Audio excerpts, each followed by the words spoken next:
Okay, welcome class. So this part of the section of our unit, we're gonna read aloud a certain section in the textbook that we have. So make sure you have your textbook with us today. It's this one, The Americans from McDougall.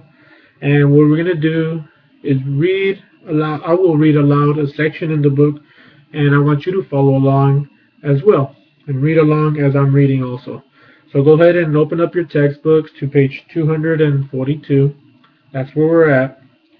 And we've been going over different stuff throughout the unit. We've been going over um, immigrants coming into this country. We're doing industrial revolution, huge businesses just rising, coming up, um, creating a lot of wealth in this country. You have huge amounts of immigrants coming from Europe and parts of Asia coming from um, entering into this country and for cheap labor, and they're looking for a new start. So now we're going to go more into further the section.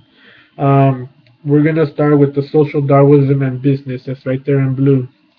So I'm going to read. Make sure you follow along, and I'll try to be as clearly as I can as possible. Okay, so social Darwinism and business. That's where we're at. Andrew Carnegie explained his extraordinary success by pointing to his hard work. Shrewd investments and innovative business practices. Late 19th century social philosophers offered a different explanation for Carnegie's success. They said it would be explained scientifically by a new theory, social Darwinism.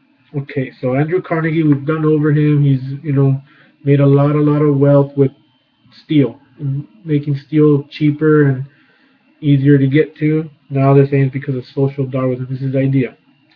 Principles of social Darwinism. The philosophy called social Darwinism grew out of English naturalist Charles Darwin. So it comes from Charles Darwin, his theory of biological evolution. In his book on the origin of the species, published in 1859, Darwin described his observations that some individuals of the species flourished and passed their traits along to next generations, where others do not. Okay, so he's talking about through generations, people start to get involved, or people or animals, in the wild, they start observing that they start evolving, and with those traits, they're able to survive and not be extinct. Um,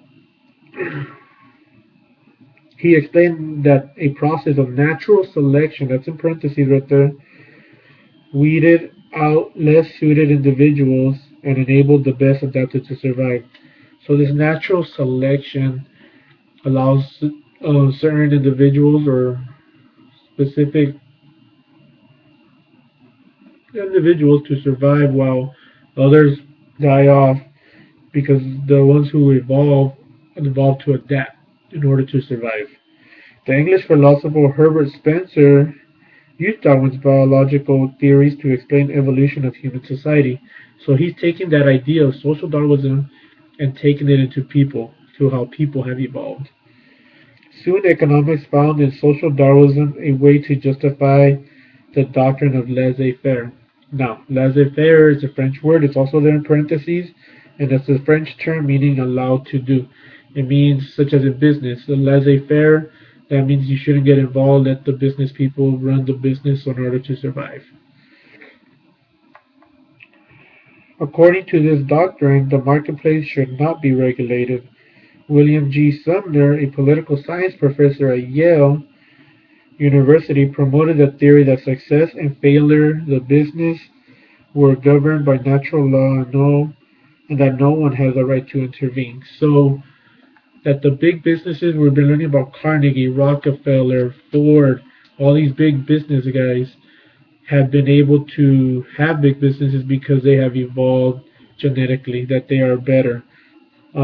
It's called Charles Darwin, and nobody should intervene with the business. They have to let them run their course. If they go bankrupt, it's their fault. If they keep making money, it's because they are better evolved, I guess is the word that I'm looking for. A new definition of success. The premise of the survival of success of most capable naturally made sense to the 4,000 millionaires who had emerged since Civil War because the theory supported the notion of individual responsibility and blame. It also appealed at the Protestant work of ethic many Americans. So here we have the theory that hard work is what's going to make you rich. Those who are very rich, I'm talking about the millionaires, now today would be billionaires, they are rich because they have worked hard. They have worked hard, they have evolved. That is why they're working. People who are poor because they have not evolved and they do not work hard.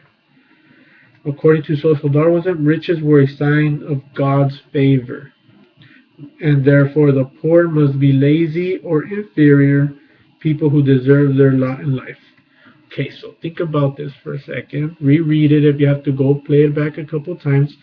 But this is what I'm asking you guys now. This idea of social Darwinism is saying that people have evolved, people who have evolved have made millions, have become rich.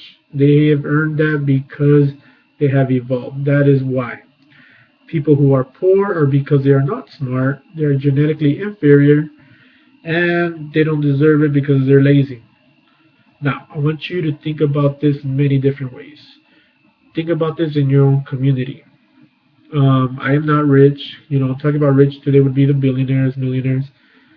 Is it because I do not work hard? Am I inferior towards the millionaires? Are they more genetically superior than I am, or to you? Think about that. Now think of people in your community, people who are poor. Are they poor because they don't work hard?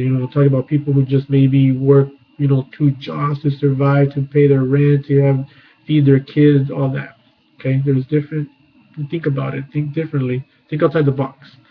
Now think of the whole country. Is everybody who is rich, are they rich because they are superior, or what? So think about it. Now think about it as a whole world. We have a huge world. There's rich people. There's people. Some places there's people in the middle. And there's poor people. Are all those poor people lazy, or are they less? Are they inferior to the rich? I want you to think about that and answer those questions at the bottom of this section. Okay, we go over this a few times, but really think about this and think about where you're at in life and how you would feel about somebody telling you this. Okay, so think hard and have fun.